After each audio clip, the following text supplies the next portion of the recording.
Survivor's ready!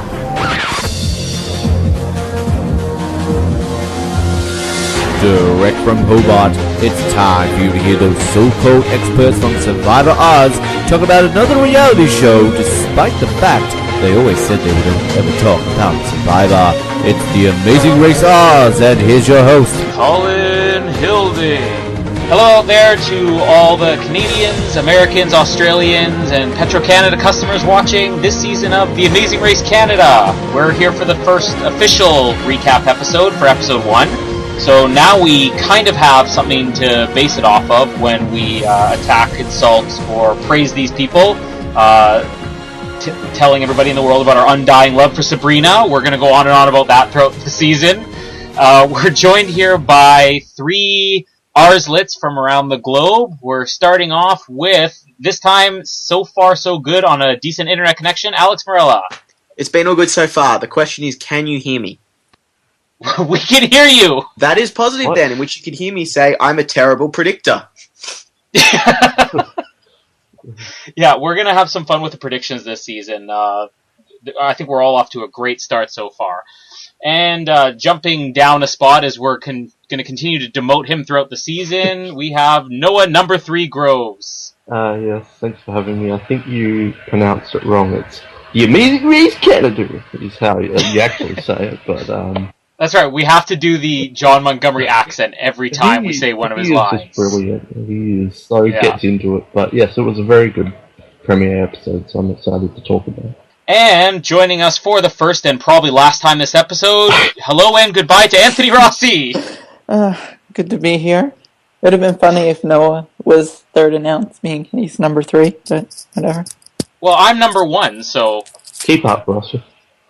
Yeah. No response, he's already gone. Okay. We're going to jump right into the episode then. I have some opinions on this episode, but I'm interested to hear what everybody else has to say, because we've already disagreed once off camera, so or off air. So we'll start with Alex. This is your first time watching The Amazing Race Canada, and you just finished watching the episode recently, so it's all fresh in your memory. What were your thoughts on episode 1? It was quite interesting. I enjoyed it. The teams seemed very nice. I enjoyed a lot of the format of it. It kind of seemed a bit more classic Amazing Race versus a lot of the really kind of out there new stuff.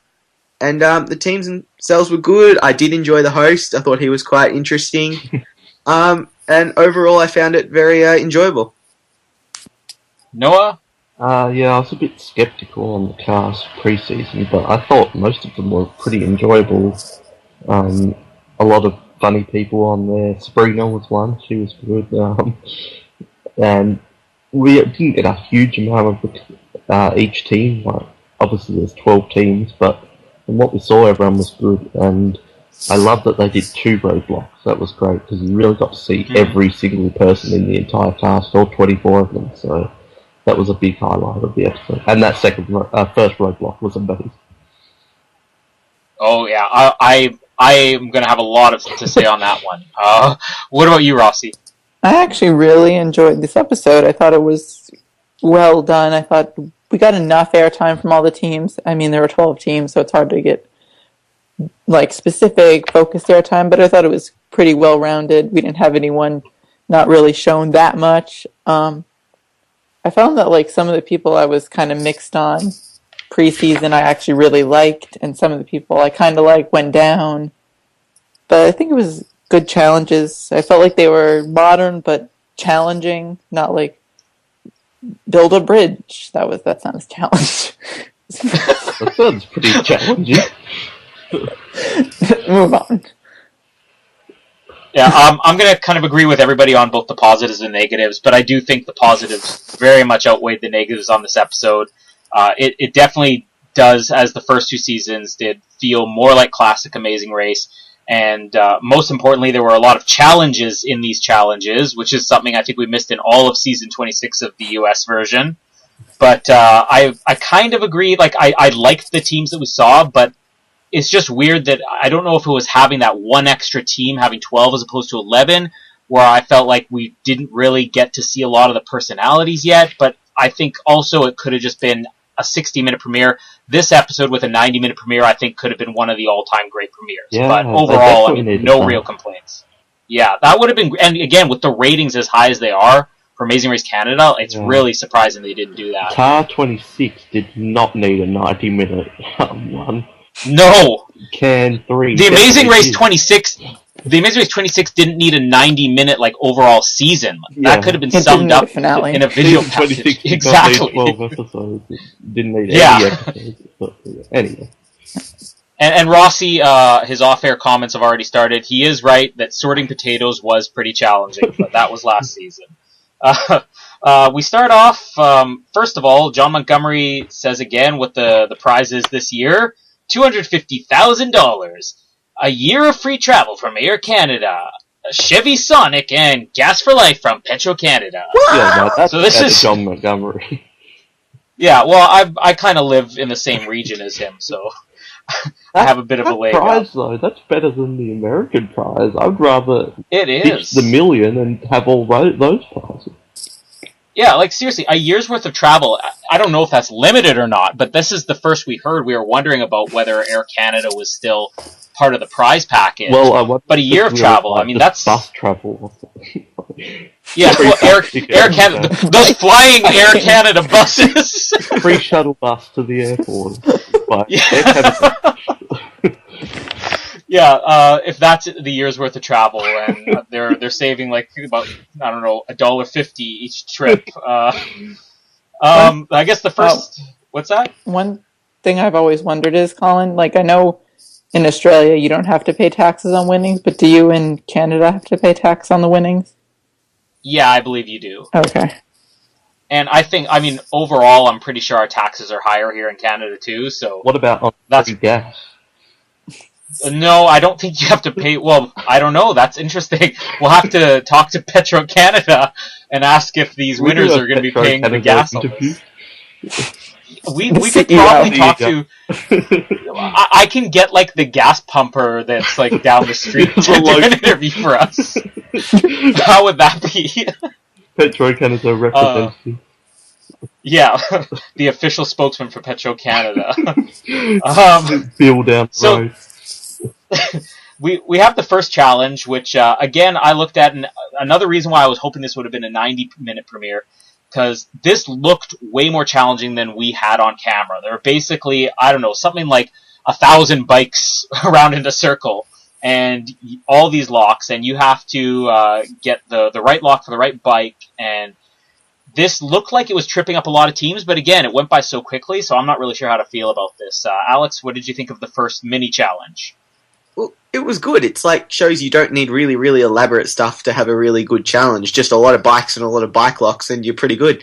The challenge itself seemed alright. I did love that Brent and Sean just turned up and just got a bike and left, pretty much without doing anything. Because you always joke about that happening on things. It's great when it actually happens.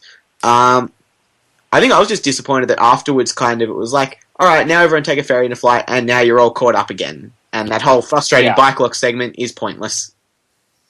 Yeah, and what you said at the beginning of the episode, that this felt like classic Amazing Race, this is the type of challenge that we saw in maybe those first 10 seasons, where it was just spending 2 hours on the most frustrating, simple task. That's what really gets the teams frustrated.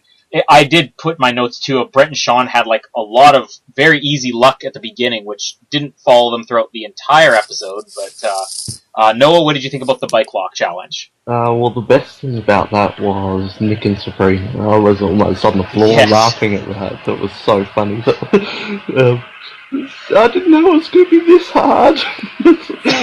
They're not even at the first challenge. Do you want to run? No!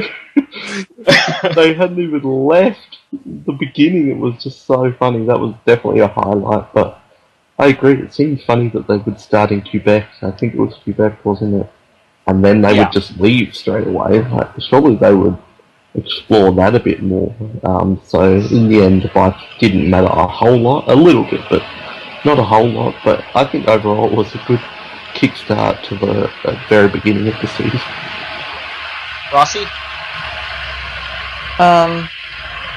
This was a good challenge. I feel like they should have maybe placed the bikes better, considering the first one of the teams tried, they got it. I wish that wasn't such an easy giveaway, but I mean, it was a fair challenge overall. One thing I just noticed in this early segment was how pathetic so many people were. Like, they were, like, so unfit for the race. Like, Sabrina can barely run. She's like, do you want to, Nick's like, do you want to run? She's like, no, I can't. Like, what are you doing? And then, whatever, Brent or Sean throwing up in the ferry. Like, I don't even think they were on the ferry. They were still on land, weren't they? It's so wherever they random. were. Yeah. Seasick on land. Yeah. Oh no, there's one team ahead of us. But these teams are whack job. I love it.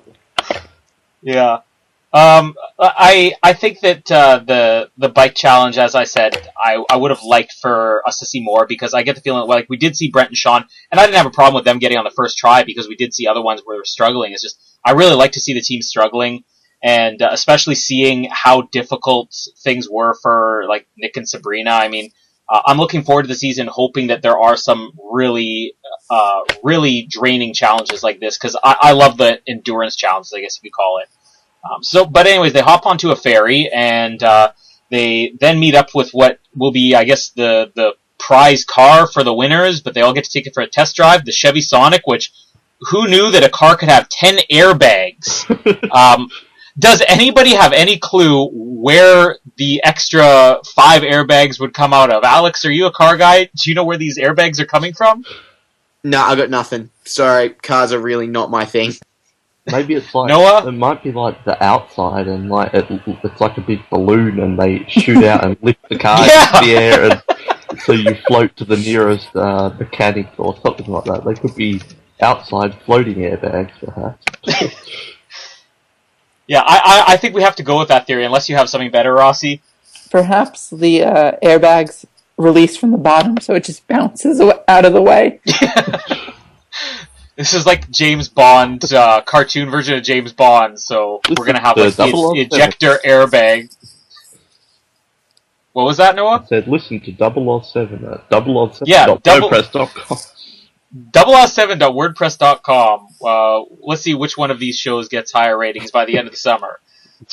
So the teams, as we kind of already expressed some disappointment about, they're kind of evened up already. They're all off to Toronto, or I pronounced it the wrong way, as anybody in Canada knows. You don't pronounce the second T. If anybody's seen Argo, that's 100% accurate. Toronto.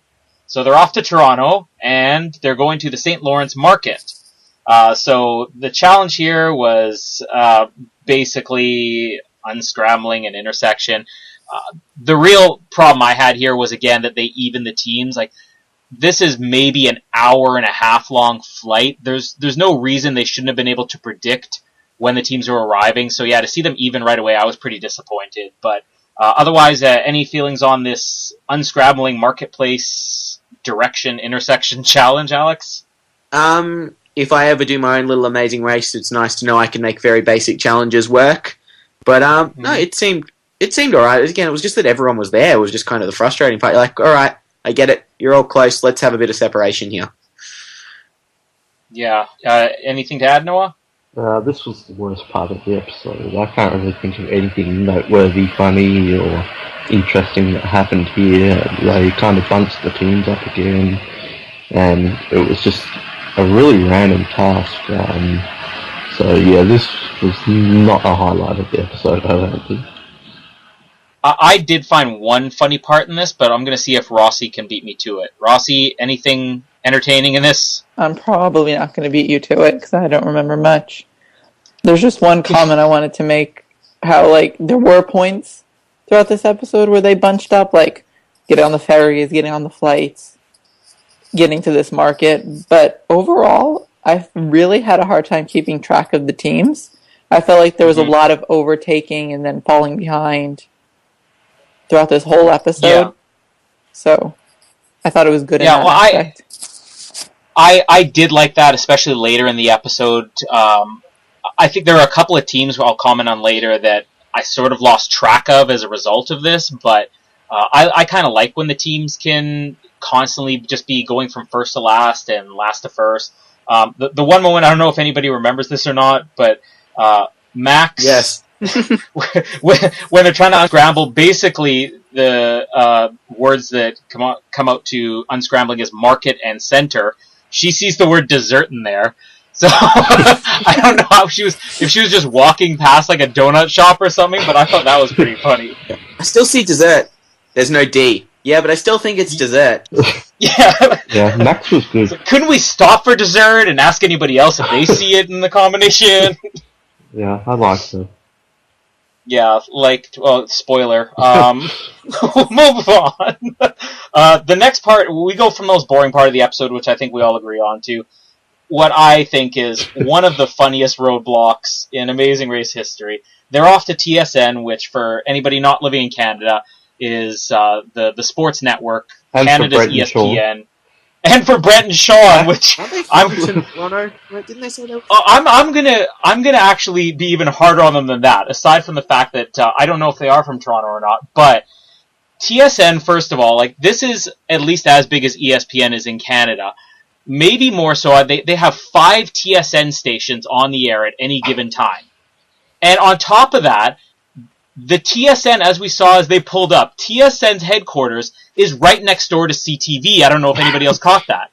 So don't you think Brett and Sean probably would have walked past us a million times when they went in for casting and everything else? Like it was right next door. I'm laughing thinking about when they turned up and they're like, we're in this suburb. Cut to commercial and they're like, it made me think you rarely see suburbs in the Amazing Race like that. And it just they're completely in the wrong place, and it was so fun. I think that they told their cab driver Toronto Stock something. Yeah, they said stock. Like the Toronto Stock Network. I don't know what they were thinking. But yeah, Brett and Sean. That's like the cab driver should know. Anybody who's been in this country for 5 minutes probably knows TSN. I mean, like I said, there's 5 TSN channels. So there's no reason they shouldn't have known this, especially having it be next door to CTV, which I'm guessing they were there at least a dozen times before the show started. But the roadblock, the basic task is they got to go on air and deliver kind of a sports update with TSN host and anchor James Duthie, who's just as hilarious in everything he's done prior to the Amazing Race as he was on this. I want to assure everybody that. Look up YouTube clips. He's done lots of funny videos. So the roadblock, the first part of the roadblock, I guess, with James Duthie. Alex, what did you think of this? Oh, it was just so entertaining. It was nice to see the inside of the studio, how everything worked, how difficult it is. Because I've always thought, it's so easy to just kind of get on the air and do all this. And just how they went about it all. And the way the names they put in there were outstanding. Oh, Jonas Valanciunas, and some of them were brilliant. It is amazing because there's an interview that came out with James Duthie just after this episode aired, and he was saying how bad he felt. You never would have known because he was just mocking these people the entire time, and some of his insults were pretty good. But yeah, he said how bad he felt, how hard these names are to pronounce. But what I liked is that they didn't baby these people. Again, something different from what we saw last season on the Amazing Race US. On the Amazing Race US, I mean, they'd give them every instruction in the world, and he was saying, like, they weren't given anything. Your average, not even your average, anybody who does any type of sportscasting is immediately told, write the names out phonetically. You know, he was talking about how these people didn't get instructions on when are you supposed to look at the camera, what are you supposed to do, as we saw some of that confusion. So this was not only funny, but really challenging. Noah, what did you think of it? Yeah, this was great. It was really funny. They should do this more often on all the seasons, or a variation of this, because it's just a great challenge, and I love how they tricked them into thinking it would be a sporty challenge, and really next challenge was the physical challenge, and this was just the challenge, non-physical, but I love that Nick from Nick and Sabrina figured out that you didn't have to be reading off the auto cue. I think it was him, and dominated in that, which put them ahead of a lot of other people. But yeah, this was really challenging, and obviously it's a bit hard if you've got dyslexia. That makes it a bit challenging, but yeah, I hope to see a variation of this on all the seasons, because I absolutely love this. I didn't want it to end. I wanted to see everyone's video and every single take of it, because I was just cracking it. Rossi, did you like this one? I liked it as a challenge and as a roadblock, but it was just so crippling and cringing to watch. It was just so hard for me. Just like these people, like element, and then they're like, whoever went first, like, you're not looking at the camera. You're not looking at the camera. Jesse. It was just like, and then all these people with their like Amanda Kimmel eyes, like staring in the camera. Was it Susan and Shan Yes. who just didn't say anything at the start? Susan, yeah, she said.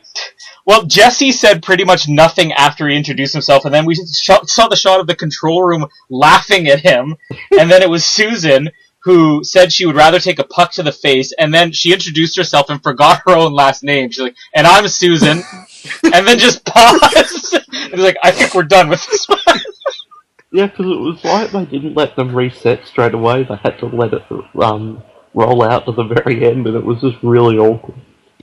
Yeah, there are so many great awkward moments in this. I love Brian's tie as the montage with Brian. Oh, not only with his tie, like, what was he doing with that bad 70s lime green suit on? I mean, everybody else is going through the wardrobe. The wardrobe's provided. Like, was that the best one he could find?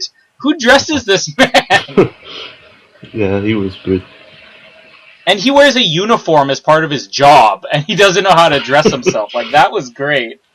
I have to point out when they had, I don't know if it was the real Harlem Globetrotters music, but when they had the montage of how bad everybody's doing, and they got the Harlem Globetrotters music playing, and then Gino was when Jesse finished the challenge, and of course they're playing the Harlem Globetrotters music,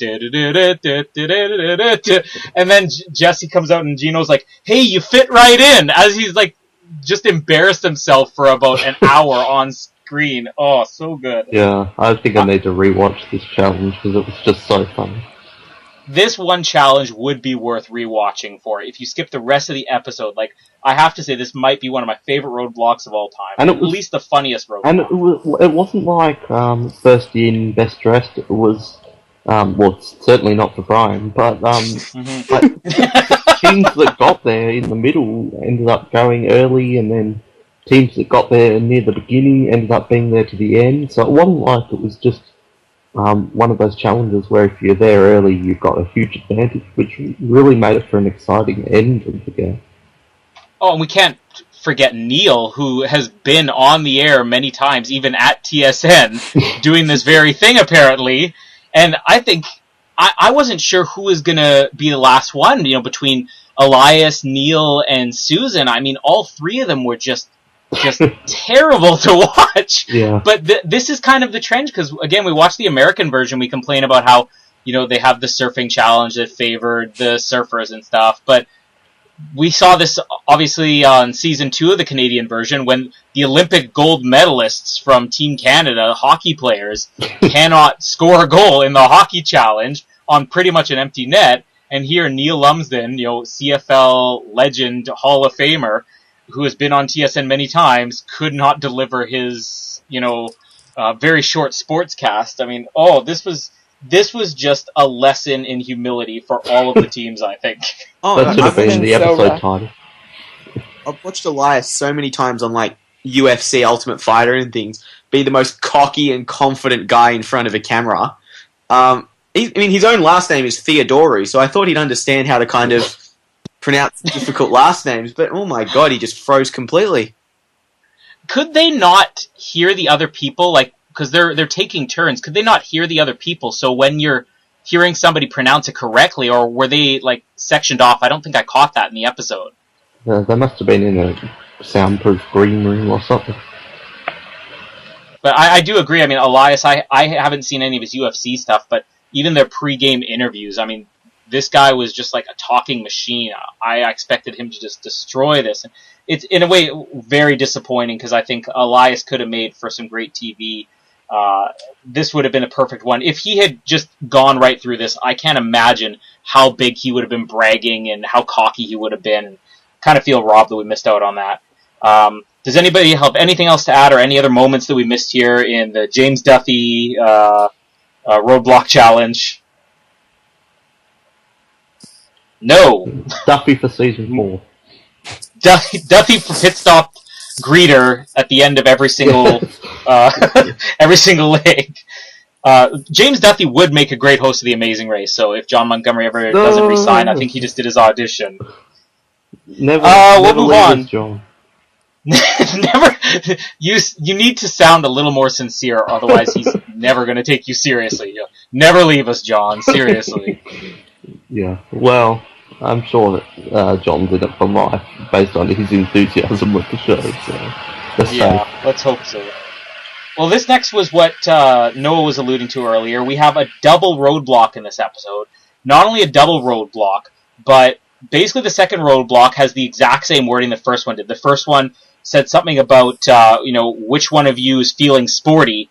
And then they get to the second roadblock. Now, first, of course, if you're just reading who's feeling sporty on the first one, you're going to assume you're doing something sports-related. So those who are maybe more sports-related or athletic are going to jump on the TSN one. So they get to the second one, there's the same wording, and whoever sat out the first one now has to do a completely brutal obstacle course of, balance beams and nets and everything. It's something out of, like, a masochistic version of Wipeout, I consider this. I mean, it looked at the beginning when they started introducing them like, okay, this is like a bad Survivor challenge, but this was brutal. Alex, what did you think of the second roadblock?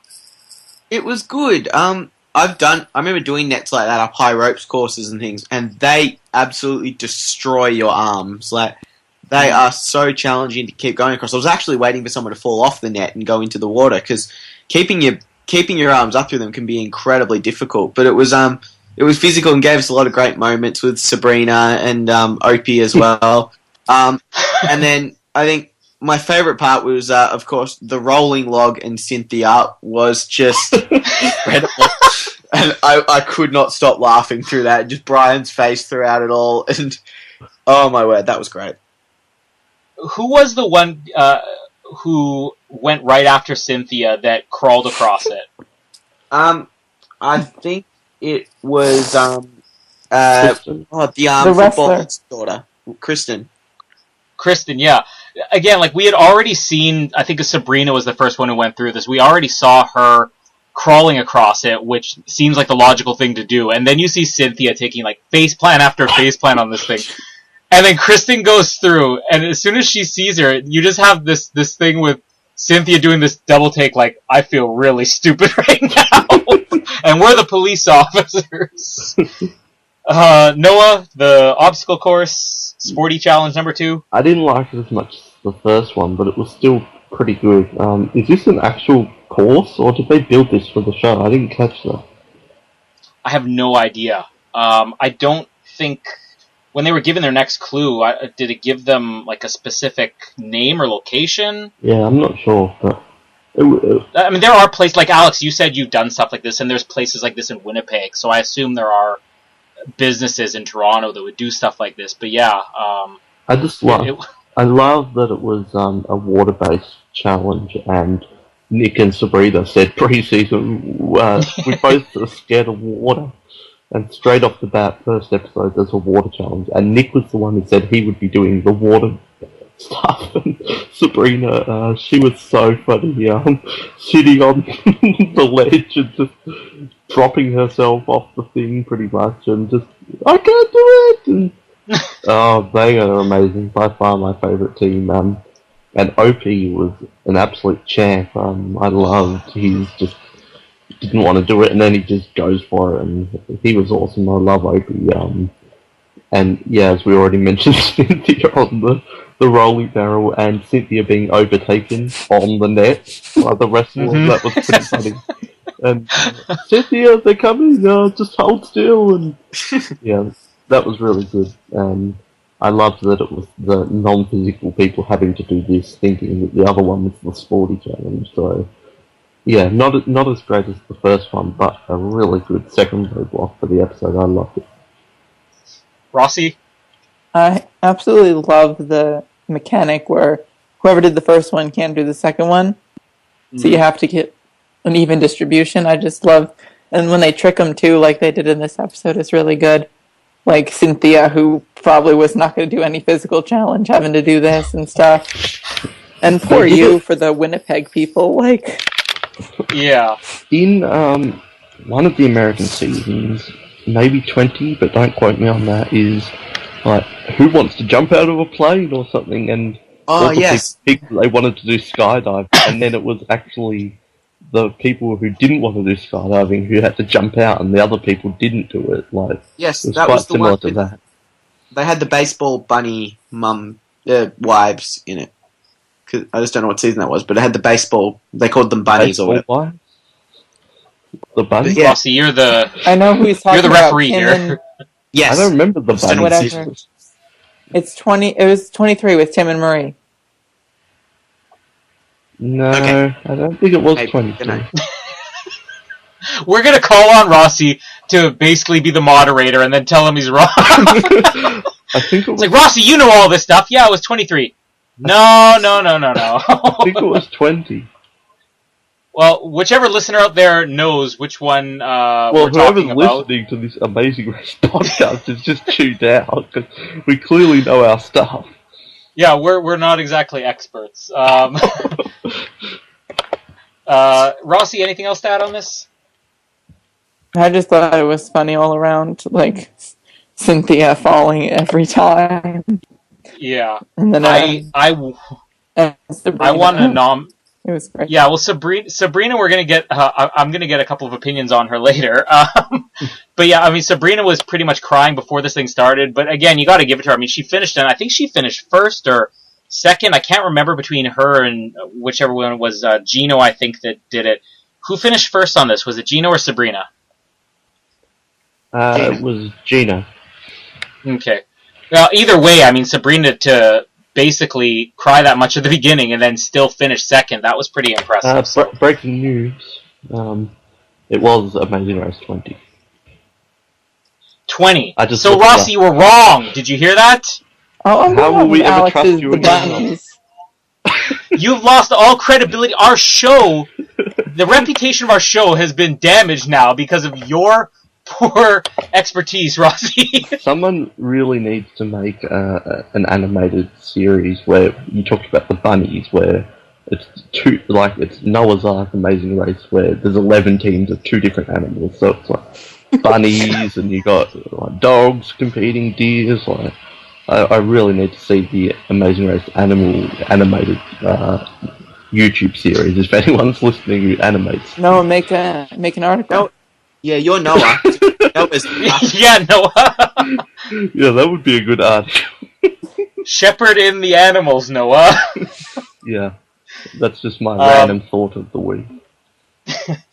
I think everybody brought up Opie's fall in this, but I just have to say that may have been the most brutal fall I've ever seen on The Amazing Race. When he fell, I think it was maybe 11 or 11:30 at night when we were watching this, and I'm usually very quiet. Like, I don't respond much to episodes, and if I do, I'm more of a quiet responder where I can't quite formulate how I want to explode.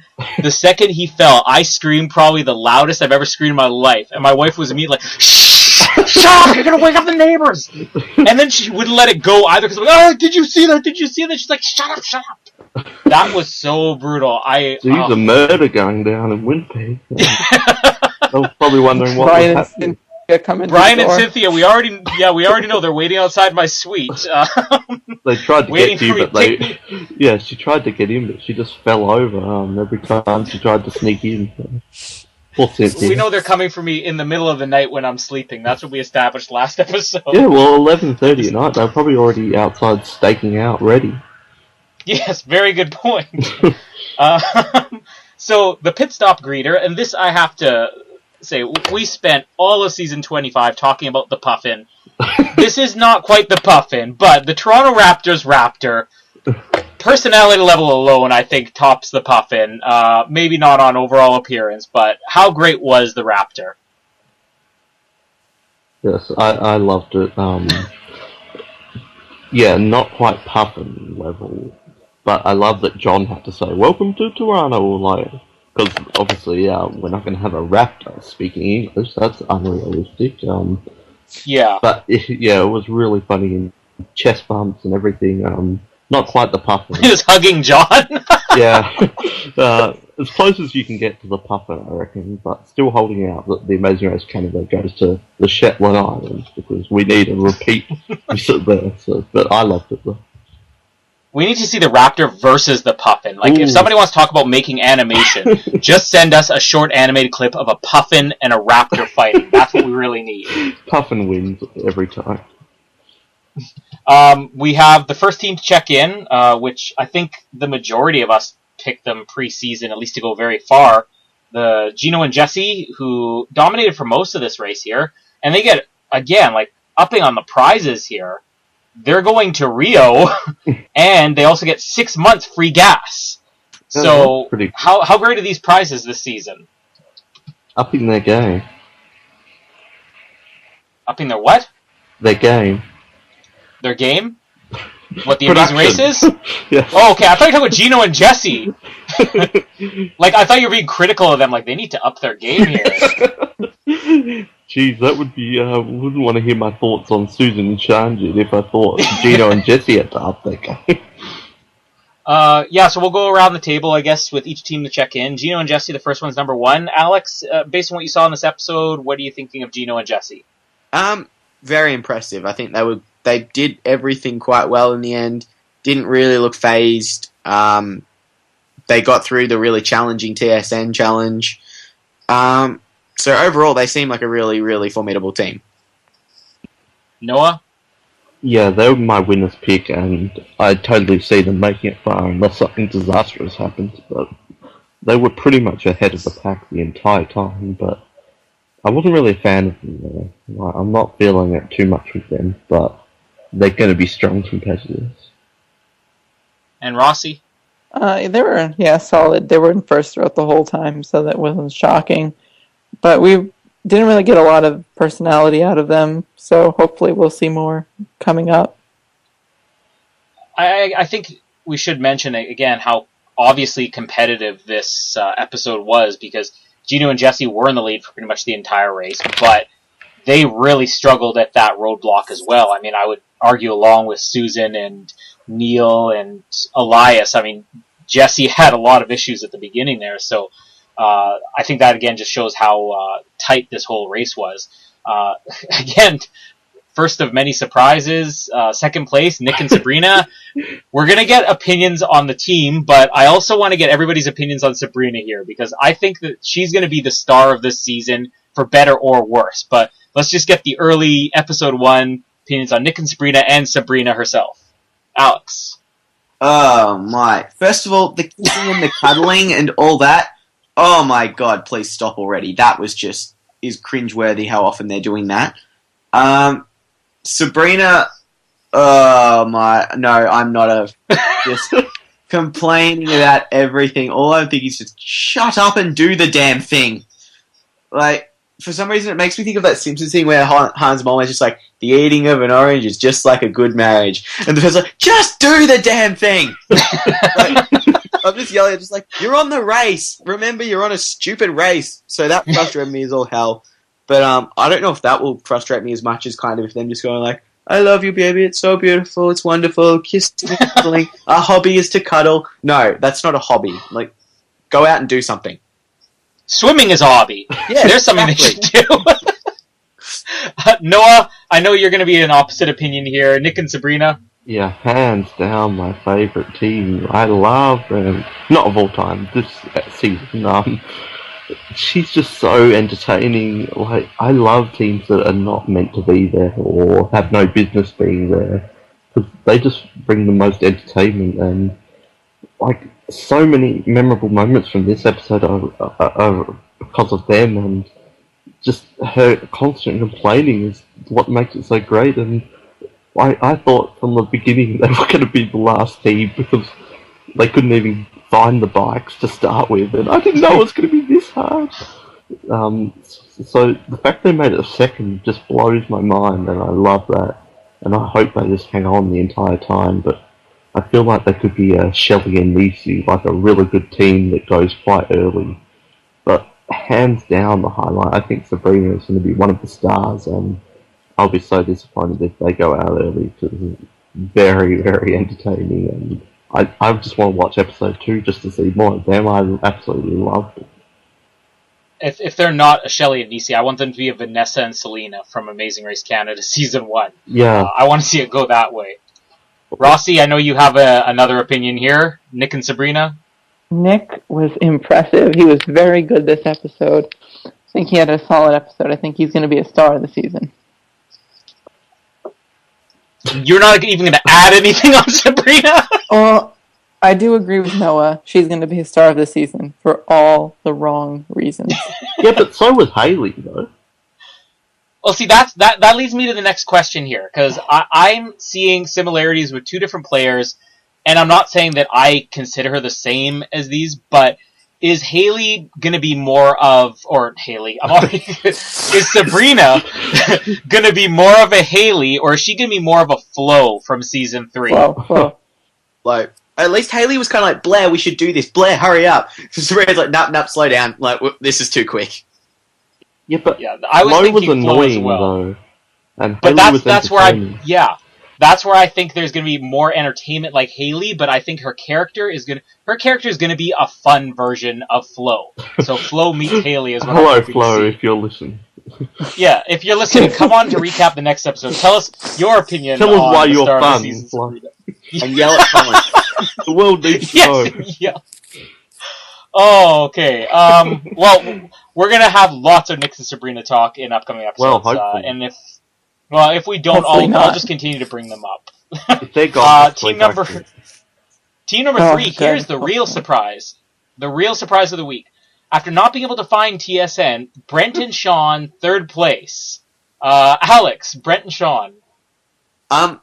They, as soon as I listened to their first little thing, they sounded like Sean was going to be a massive liability, and they'd have no idea what was going on. And then when they couldn't find TSN, it was horrified. But Brent did a fantastic job at the broadcasting challenge in the end. And, well, after that, we didn't really see them, but they suddenly ended up 3rd. So, good on them. And Noah? This could be my 2nd favourite or 3rd favourite team. I thought their quote machines as well. It's so funny. The vomiting. There's one team ahead of us. Vomit.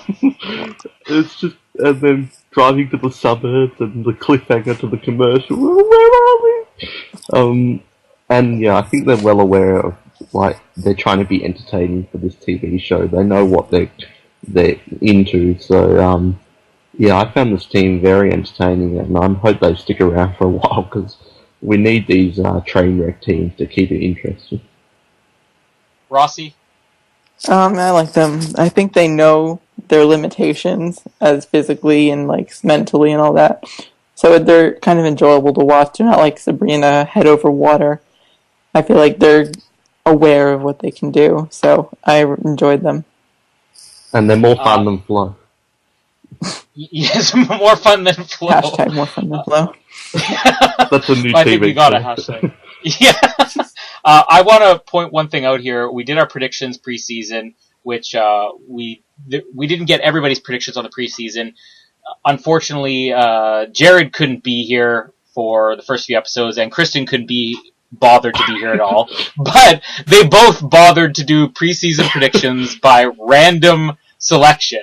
And I have to say, none of us, like myself, Alex, Noah, and Rossi, none of us picked Brent and Sean to go further than 8th place. Oh, wow. But Kristen and Jared, who did random generations, Jared picked them to be in the top 6, and Kristen picked them in 2nd place for the season. Jeez, So I'm already concerned about how these preseason predictions are going to go, because the random generators are beating us out here. Did you like Brendan Shaw, Colin? Yeah, I agree with you. As I said at the beginning of the episode, we didn't get a lot of personality out of some of these teams, and I'm hoping with a few fewer teams in upcoming episodes we'll get more. But I agree that Nick and Sabrina, Brent and Sean, and maybe a little bit. I was surprised a little bit with Neil and Kristen how much we got out of them. Max and Elias, those teams I think really were shining stars this episode, and they definitely surprised me. Which brings us to the 4th team, which I'm going to label the purple team of the season, because I did say at the beginning that either because the episode was too short or too many teams, I lost track. I completely forgot Hamilton and Michaela were in this episode until they checked in at the pit stop. Did anybody else notice them appear at any point throughout the season between their introduction and the pit stop? Alex? I briefly saw Hamilton doing the ESPN TSN task. He seemed to be doing it quite quietly, but he did do it. And I was actually thinking they would be the complete opposite of this, and his story would be the central thing after even the intros that seemed to be slightly longer than the others. I thought they would be the ones that we would get non-stop info about, really. So I'm still expecting them to get more of a run in future episodes. But no, they disappeared, and it was, that was a little bit surprising, because I really thought they'd hog the screen. Mm-hmm. Yeah, I mean, as I mentioned before, I think Canadian TV is a little bit different in that they tend to bring things like this up, like a transgender contestant, and then just sort of leave it and let people decide based on, whatever you see on TV. So I'm not sure if that storyline is really going to come up much, but I do think that preseason, I mean, they're going to have a lot more personality than we saw in this episode. I don't think it's really their fault we didn't see much of them, but it's just weird how little we did see of them. So I'm glad I'm not the only one that's noticed that. Noah? It's early days, but I feel I'm kind of getting the sense that, although maybe not, because as you mentioned, Canadian TV is a bit different, but I kind of get the sense that the reason they were cast was because he's transgender rather than entertaining, because, I mean, not that 19-year-olds can't be entertaining, but, they're a lot younger, they're not really, I don't know, they just seem a bit bland, so maybe they would just cast because of that. Normally in the US version, if there was a celebrity contestant, a transgender or something, they would have a scene at the airport and they'd say, oh, I'm this, and then you'd have the reactions from the other teams and that, which we didn't get any of that. But yeah, obviously different productions. I think they're going to stick around for a while, but I'm not sure if we are going to get to see a lot more of them. I don't think they're going to be stars of this season, unfortunately. Yeah, I think if we learned anything from the US version, it's that if this were that production, the preview for next week and every other episode would be like, will transgender contestant Hamilton continue to be invisible? Like, they have nothing to go on, but they're still going to by the way, did you know Neil played football? Will CFL legend Neil teach Hamilton how to throw a football? How will they react now that Elias is out of the game? Oh, you spoiler! Come on, that's the second time this episode. I saw. Rossi, Hamilton, Michaela, they were your favorites preseason. So, what are you thinking after episode 1? Still my favorites, but I think it's fair to have a quiet team, and this is the first time they ever did 12 teams for the Canada one. So I think this is the first time they ever did the Amazing Race. I'm like, what about the other 11 people? I think in the heat of all these teams and trying to show the sucky teams sucking. Some of the sucky teams. Which ones are the sucky teams? Neil, Kristen, Susan, and Brian and Cynthia. I think it's the middle of the road teams kind of get left behind in the first episode because they just did fine. Mm-hmm. But it is kind of shocking because they did get the longest, and they were the last ones in a pre. Oh, we're these from Toronto and whatever. Well, the 5th place team, I think, is the only other one we could argue had an introduction just as long as Hamilton Michaela. Simi and Opie, who are my preseason favorites, and I think a couple others really like them too. They're 5th place, which is a little bit surprising for me in this episode. So, Alex, Simi and Opie? Yeah, I thought they did really well. I really wasn't sure what we were going to get from them, especially Opie. I really wasn't sure how he'd cope with a lot of it. But they did a really fantastic job. I think it would have been interesting to see Opie do the TSN challenge. I think that would have been great. Mm-hmm. But watching him go through the water challenge was outstanding too. They seem really nice and a lot of people would get behind them. So I think they'll do well. Noah? Yeah, easily in my top half favourites of the entire cast. I just thought Opie was so great when he did that challenge. He could be one of my favourite individuals of the season, but Simi's good too. I hope this team sticks around because I really enjoyed them in the limited amount that we did get to see of each team in the first episode. But yeah, I really like them. I'm not sure they can win this season though. And Rossi? These were one of the teams that I had a huge turnaround. I didn't really think much of them preseason, but I absolutely loved them. I thought it was funny with Opie at the diving portion, and I thought it was funny to see Simi doing the TSN challenge. But they were a good team. Yeah, Opie had a very Australian Outback moment there with the driving or the diving there. That was very much a Roger moment for all those who listen to Survivor. But again, like little things like that can, even though we don't get to see a lot of the teams, little things like that can really make a team stand out. Which some of these teams we didn't really get in this episode, but hopeful for next week. Sixth place team was the Wrestlers. I think these were your preseason favorites, Alex, Nick and Matt. Yeah, and I still think they will be good. I enjoyed their little thing at the start, showing them doing things, having their matching wrestling outfits, and I did love the steel cage reference as well as they were climbing across the nets. I'm hoping they'll get more time, but they do seem like really likable guys. And Noah? Yeah, I think they need to cast more wrestling teams on the show because they're always entertaining. I can't think of a single one that hasn't been great. So, still, again, as we keep saying, you didn't see a whole... I think they're going to be entertaining, and I loved it when they overtook Cynthia on the net crawl thing. That was great. So, I think they're going to be around for a while, and I enjoyed them. Rossi? I don't remember too much about them, except for the net crawl, so they were good. All right. I have to agree with Alex. I think that these guys definitely are going to be fun in upcoming episodes, and I'm also going to agree with Noah that the wrestling teams on all these Amazing Race seasons we're seeing, I mean, they're just getting better and better. And just to be fair, I'm going to agree with Rossi too. They were very good. So we're moving on to seventh place team. Dana and Amanda, the police officers, or the first of the police officer team. So, Alex, Dana and Amanda. They were very quick at the start. I was like, how the hell did they get down there so quick, to the key so quickly? Cause I was waiting for like someone to... They had such a big lead at the start. After that, they kind of disappeared into obscurity, but I don't know. I don't have anything wrong about them. They just seem to go about their things kind of well. They seem like they'll understand a lot of things well. Again, I don't know at 23-ish, I think they were, how well they'll cope overall, but they seem to just kind of go through everything in this league quite comfortably. Noah? Poor woman's hockey team. Hockey team. Oh! Yeah. I was going to say poor woman cyclists and better than the hockey girls, but you go ahead. It's your turn. But Alex made a good point that we didn't touch on. The key. No one could say key in Canada. Quai. I heard all sorts of quai, K, like, that was pretty funny in the start of it. But yeah. But wasn't the place they were going to was... How was it supposed to be pronounced? I didn't even catch that. Key. It is supposed to be pronounced key? John said key. Is that right? Like circular key, is that right?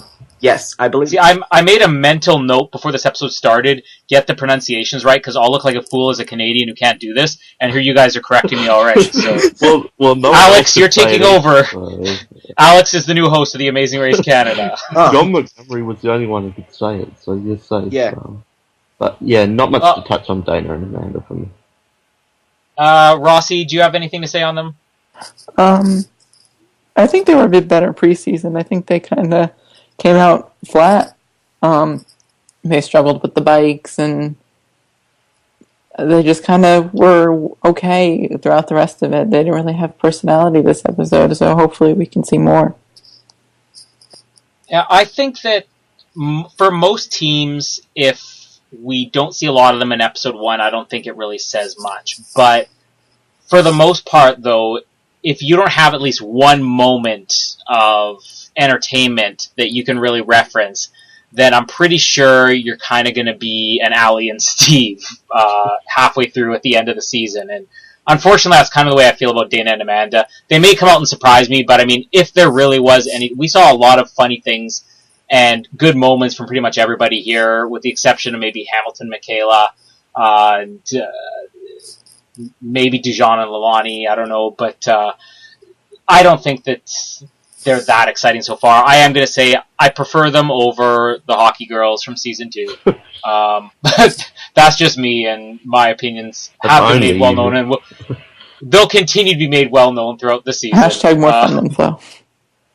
More fun than flow, Oh, yeah. for sure. Dujon and Lalani, this is the other team I was saying that kind of disappeared from me throughout the episode, or maybe I missed something. Alex, what did you think? Yeah, no, I lost them throughout the episode. I'll be perfectly honest. When you were running through the teams there, I was like, which team am I missing in my head here that we haven't run through? That they were the team. Yeah, I don't know. I was waiting for a great fight, and the preview for next week looked like a bit of an entertaining fight. So let's hope that there's something there. Noah? Even though they're exes, I still think this team is the new Atlanta Audrey. They definitely... I just get those kind of vibes from them. I'm not sure why. Maybe it's the French thing, I'm not sure, but I enjoyed them for the limited amount we've seen. I think they'll bring a bit of entertainment in the coming episodes, but this first one, yeah, not too much to talk about. Rossi? Who? I do not remember them doing anything. Like, at least... They danced in their opening segment. Yeah, that was fun, the dance. And then it was all downhill, apparently. Like, at least I was looking out for Hamilton and Michaela, that's why I saw them. I don't remember seeing them do anything. Who did what? Yeah. That's a good question. I don't have any notes on anything notable that happened Because nothing for did. either of them. Actually, in Roadblock. I can't even remember who was doing what. I'm trying to... Yeah. Yeah, so I don't know, is maybe a toss-up between Hamilton, Michaela, and Dijon and Lalani, which one's the purple team, but I still like their intro video. I think a lot of these teams, like, we obviously did preseason predictions on them and read a lot of their bios, but for the most part, most of these teams, I've already forgotten what their introductory videos were, but Dijon and Lalani's I remember, so hey, they had a good intro video. Here's to next week. But I'm with Noah. Like, I love X's, and I want to see a fight. I'm with everybody on that. The fact that, as we said, you know, they've been friends after being X's and they were never married means they probably will get along quite well. But the show is billing them as X's, so if it's intentionally saying these are the X's, I think we're going to see some type of argument. So I'm hopeful for that. Nothing else to add for anybody on Dijon and Lalani? No. Alright, we're moving on. The hometown heroes here in Winnipeg. They're outside my door right now with cuffs in hand and guns drawn. Tripping over. Brian and Cynthia, the other police officers, say stuff that's nice about them, please, guys. Alex. They had me smiling and laughing throughout the episode. Yes! Brian with the hilarious shirt combo, and then Cynthia with her determination to be the courageous police officer trying to get over a little rolling log. They had me laughing throughout the episode. My personal favourite of the Cynthia one was when I thought she was actually going to get over. She went for the big leap and splat straight into the end platform and back in the water. Yeah, that was my second yell that I got yelled at for. that was amazing. I kind of hope we get more moments like that. I got a bit of Winona and Chuck vibes from them, like that kind of team. Not Mike and Molly? Sorry? Not Mike and Molly? Not quite, because Brian seemed a bit fitter than Mike, but I haven't watched Mike and Molly for a few seasons, so I don't know if anything's happened on that show. I think Mike joined the gym in season 7 or something. Yeah. There's 7 seasons of that crap? Oh my god. I've never seen it, I'm not sure. Hopefully Noah, not. Brian and Cynthia. There were 2 teams in the preview episode that I was not especially nice to. So I was hoping so much that in the first episode I would be turned around and surprised. Needless to say, I was not. This team they definitely had some funny moments, like they were memorable compared to some of the other ones, but they were so useless. I was hoping they would dominate, and they didn't. It was so funny watching her on the rope course thing. Brian still reminds me of Brad Culpepper. I don't know why, but I get major vibes from him of that. No way they can win this show at all. They are not the winners. And I'm not even Would you prepared have to eat said one the of them. same? Yeah, would you have said the same thing about Tim and Tim in season 1? Yeah, let's not even talk about the worst team ever. Yeah, so they're not going to win, and none of this Tim and Tim nonsense. They're not winning. But they're entertaining, so I'll give them that. We have two completely opposing opinions here. Rossi, do you fall in the middle, or are you siding with Alex or Noah? Yeah, a little bit of both. I did have to laugh. Well, maybe I agree with Noah. I was laughing at them, not with them. Yeah. I was more interested in the Chevy Colorado preseason, and I'm still interested in the Chevy Still looking Colorado. at the car. Yeah, I'm looking at the car. I'm kind of with you, Rossi. I'm more in the middle. I know these are the hometown team for me, but I will agree with everything Alex said. I think that they were one of the more memorable teams throughout this episode. But I am more along lines of Rossi, where I think we were kind of laughing at them in the first challenge. But that second challenge, they really did win me over, and I wasn't really expecting that. It wasn't just Cynthia's determination and all of her hard falls and everything, but Brian rooting her on. I mean, it wasn't annoying and it wasn't condescending. It was so genuine. And again, like my wife Jamie, the only full season of Amazing Race she ever watched was season 26 of the US version. And she actually liked that season enough to watch this Canadian version. And but she loved Brian in this. She's like, "What a nice guy! Like, look at how he's cheering on his wife." I wish worried, Colin. Yeah, well, I'm not as encouraging as Brian is. If we were doing this, it would be a little bit of pointing and laughing at her loves falling. Brian, and they're the hometown team. Yeah, and he has law on his side, and I've never been arrested, but hey, I don't know. I'm worried. I kind of like Brian and Cynthia. I think they're a team that I can see them being a team that by the end of the season, everybody's really getting behind.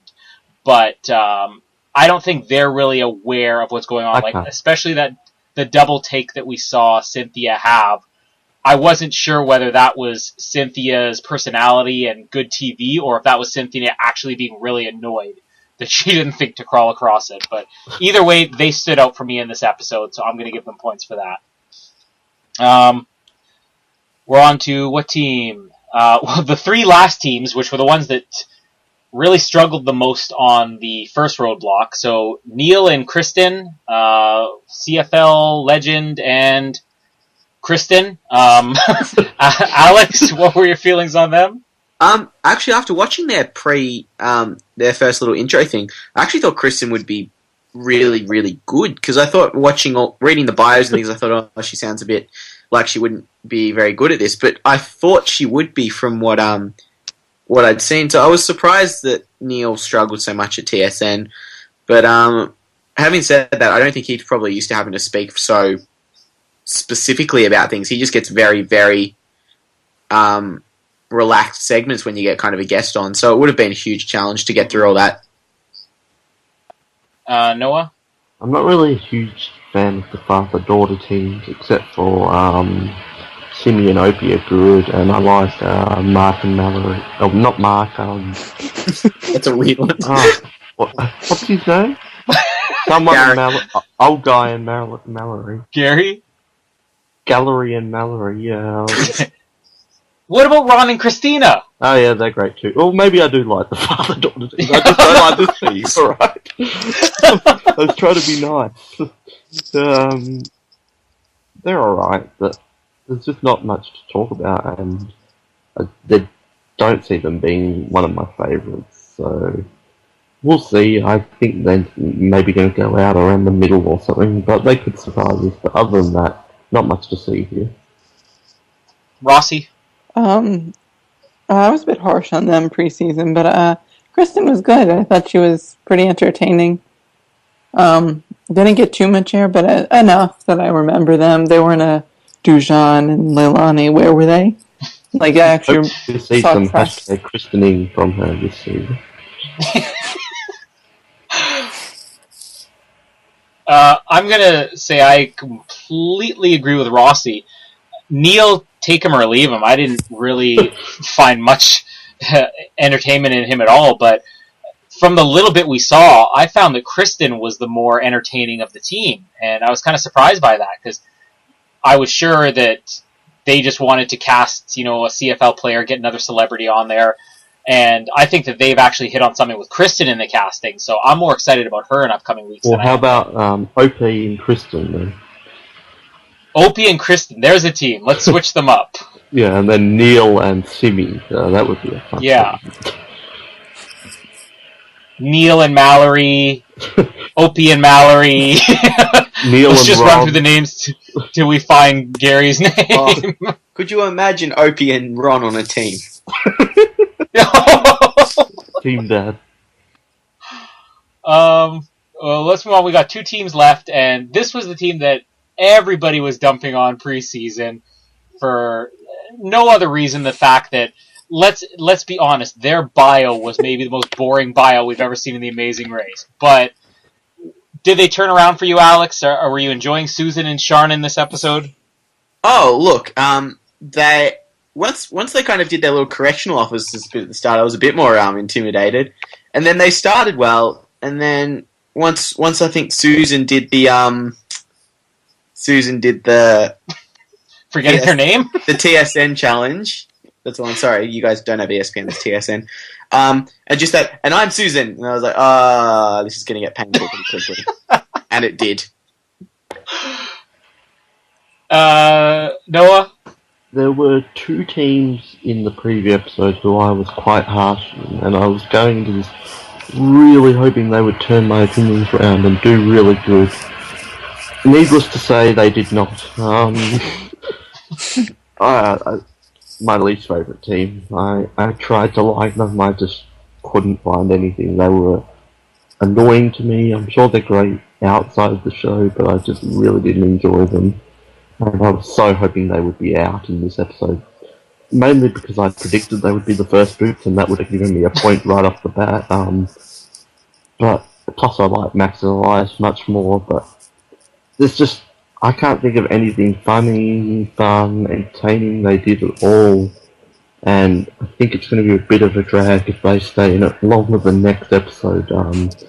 Again, there's still time for my opinion to turn around, and I'm hoping it does, because I don't want to hate a team, but at this moment, I just really can't stand them. So we'll see what happens in the future, but still looking at the car after 1 episode of the show. Rossi, Susan, Sharn, or the car? I kind of had a positive reception on them. I mean, it couldn't have gotten any worse from the first episode. I hated them. But they did have good moments. Like, they were able to solve that word scramble pretty quickly instead of looking for dessert like other teams were. And then it all went downhill. It just got worse and worse. They didn't know their own name. They weren't able to crawl across the log. But not terrible, just awful. Yeah, well, I think you hit the nail on the head that they're an awful team. But I'm not going to be nearly as harsh as Noah. I actually was very surprised from the little bit we did see of them, the positive stuff we did see, mostly the TSN challenge. I mean, they were a great team. And whereas we were saying, that some of these teams, with Brian or Neil, our entertainment out of that challenge came from kind of laughing at them. Susan, for somebody who couldn't muster up her own last name on camera, she had a pretty good line about that. I'd rather take a puck to the face than stand there delivering a sportscast. Like, I see her as somebody who could be a little bit of a confessional machine if she gets the chance. I mean, how come they couldn't have come up with some good things to say in their bio? Because I was enjoying everything we saw of them in this episode. I'm not going to say they're my favorite team. I'm not going to say I wouldn't rather have had them gone over Max or Elias, but I thought they were pretty decent, and I was surprised with that. I didn't. we know. You made your point very clear. We should talk about the team that I'm going to come right out and say, as much as I like some of the other teams, I'm so disappointed they're gone this early, and I'm even more disappointed that such a short episode we didn't get to see any of the personality that we were set up for in preseason. Max and Elias, Alex, what did you think about them in this episode? I think I picked them to win from memory, so I'm absolutely devastated that they're first out. Elias is as I said, one of my favourite people I've watched on Ultimate Fighter and in the UFC. He's so confident. I was so looking forward to a dominant run, and it was so shattering to find that he couldn't just do a simple sport broadcast that he's been probably trying to be doing since he's a little kid, really. So it was that was devastating. Max was a little bit amusing in parts too. So I think there's a lot of missed opportunity, sadly. I want to see them get their own show after this. Like, CTV has to be really disappointed that they're gone this early. But it kind of surprises me because they put so much effort into promoting them in this show leading into this. I mean, the very short videos that we did get, most of them were only 10 seconds long of people saying, I'm Dujon, I'm Lilani, we're on the Amazing Race Canada. They were given like a 1.5-minute video. So why did they put so much promotion into a team that not only is the first one gone, but we really didn't even get to see much of in the episode? Noah, did you like what you saw of Max and Elias? Are you disappointed? Yeah, it's kind of weird to see a quote celebrity team go out first. I like that spot's reserved for second, as we know in the Amazing Race. Yeah, I liked them, but at the same time, I wasn't overly upset because I think there are better teams. But I would have liked to see them go a bit further. I thought they were going to be a strong team. I would have rather Susan and Shanji go out before them. Yeah, and I really like Max as well. I was surprised by that. I didn't think I would enjoy her. Yeah, and I think I predicted them to go far too. So overall, I'm upset, but if I had to pick, I would rather them go out over probably 5 or 6 other teams. So, yeah, whatever. Rossi? I think Max definitely delivered on what we expected of her. Like, she wanted to buy a Chanel bag and a puppy and go to Disneyland preseason. And this episode, she was saying she wanted to get dessert, and like, I thought she was pretty good. I wish we had seen more of Elias. His only storyline was he has dyslexia and couldn't read. So, yeah, and Elias, there was so much like cockiness, as you were saying, Alex, and everything like pre-game. That's what I'm more disappointed than anything. I mean, if I had just seen this episode and knew nothing about them and I didn't watch any of the bios, I don't think I could have cared less that they were the first team gone. But there was so much promise with them, and I'm hoping that there's some way to come back. I mean, the one thing I'm looking forward to is that, at least with last season, I hope they do the same thing. So CTV did kind of a mid-season reunion show where the first 6 teams to go get to spend an hour talking after the halfway point of the season. And I'm looking forward to seeing something on there. Outcast on the Amazing Race. Bring back Max and Elias. We've alluded to the predictions several times, and this has to be... Oh, this is rough.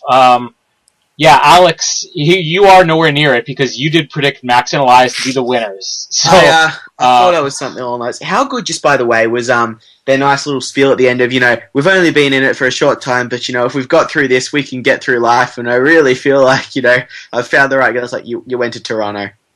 Yeah, exactly. You flew an hour and a half from Quebec City to Toronto. You mispronounced or misspelt market as dessert, and you botched a sportscast. Oh, you're totally now to be you can make it through anything else in life. Yeah, I never even noticed that until you brought it up. That is really funny. But yeah, you're dead last. So since you picked Max and Elias to be first, we know that Susan and Sharn are going to be number 1 this season because they were your last place pick. Yes. I was close. How did everybody else do here? Let's see. Yeah, Noah, you're right. You picked them in 4th place, so you have no chance at a point at all. Jared, who was one of our random generators, picked them in 4th place. So of course, we're already saying that the randomly generated things are going to end up winning the season, but Jared has to defy that, so Jared's out I don't already. care if I lose. I just want to beat a damn machine. Yeah, exactly. Well, in the case of Jared, it's not even a machine; it's just his own mind. Yeah.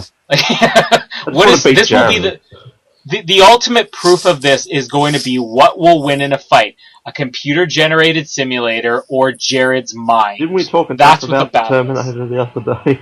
Enough of this machine, dude. It's Kristen's computer versus Jared's machine of the mind. Kristen is Skynet. Oh, there's going to be a battle for hashtag this week. I had Max and Elias in 5th place. I'm about the midway point here. Rossi, you had them in 7th place. That's close. So is anybody left here?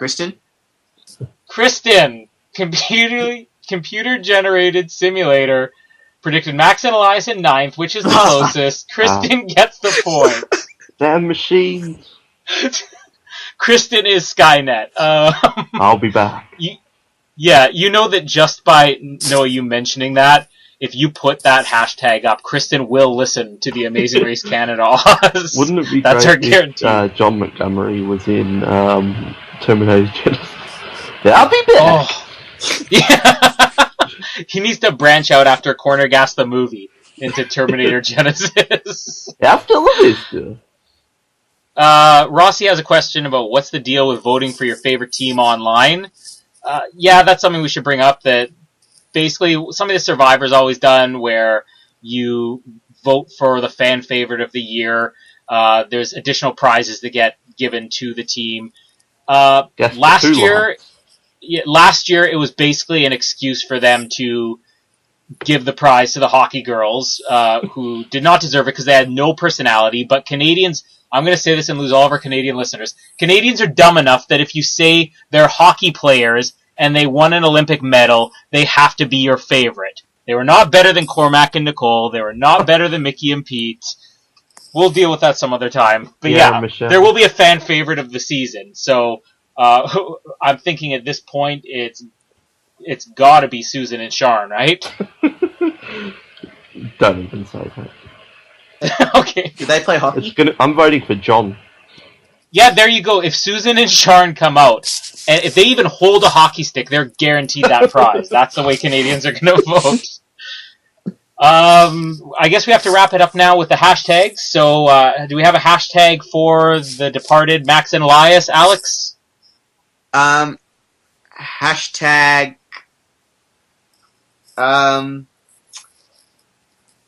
The hashtags just super disappointing.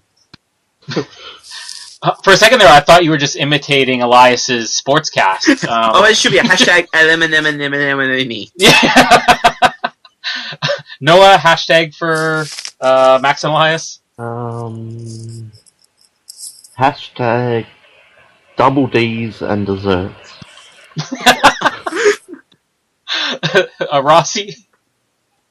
Hashtag dessert with dyslexia. That's pretty good.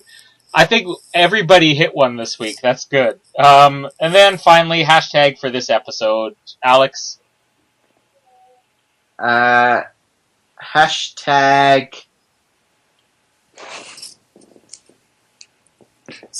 oh, God. Hashtag get out of my studio. Noah? I think there's a few good ones, but I think... Wait, is this for the episode of the show or this episode? Either. Yeah, there's a couple of good ones we talked about, but I think it has to keep it topical and go hashtag Kristen is Skynet. Rossi? We need her to listen. Hashtag I'm Susan. I'm Susan. What? And nobody went with hashtag more fun than flow? Yeah, come on! For a minute I thought, Rossi, you were saying that you're... Like, I don't know. Yeah. Well, why are you topical with the episode? Yeah, I thought we were doing episode. Hashtag more fun than flow, and tag Flo in it as well. She's got Twitter. how, when we started off with James Duthie as the star of this podcast, turned into Flo from season 3. I don't know. There's something seriously wrong here. We had Raptors, James Duthie, and we had Flo from season 3. We say season 3 a lot, so we're thinking back to the glory of US season 3. Oh, there you go. Exactly. So what's going to happen? What's going to happen with season 4? Do we have anybody memorable from season 4 of The American? Riken and Chip were on it, weren't they? That's all I can remember. Yeah. Yeah, Riken and Chip. That's it. All right. Next week, Riken and Chip episode recap here. If Riken and Chip are listening, if Flo is listening, if John Montgomery's listening, we'll have any of you on the show here. We're going to say goodbye, though. Alex, thanks for joining us. Thank you. Thanks for having a solid internet connection, too. I know. I'd like to thank my internet provider for being fantastic this week. And Noah, thanks again. Yes, I'm very much looking forward to the next one. This is already better than season 26 after one episode, so I'm excited. Completely agree. And Rossi, who stuck it out for the entire episode, has dropped the call, either intentionally or unintentionally. So, who wants to do their best? Yeah, who wants to do their best John Montgomery as Anthony Rossi impression? Whatever.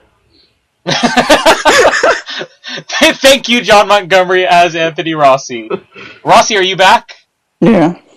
Oh, we just had Noah signing off as John Montgomery as you. Can you top that? No. Can you give us a whatever as John Montgomery? Whatever as John Montgomery. Noah, next week Noah Grove's in the role of Anthony Rossi. So, thanks for joining us for this week, and next week we're off to South America. No! So, if you want to hear Noah hating on everything south of, I don't know, the equator, stay tuned for next week, and he will be very much PG and very much PC. We want everybody, as always, to send us your comments if you're listening to this episode. If you listen to our previous episode, tell us about our predictions. Tell us about who else is more fun than Flo. Give us your best impression of a cheese sneeze, anything.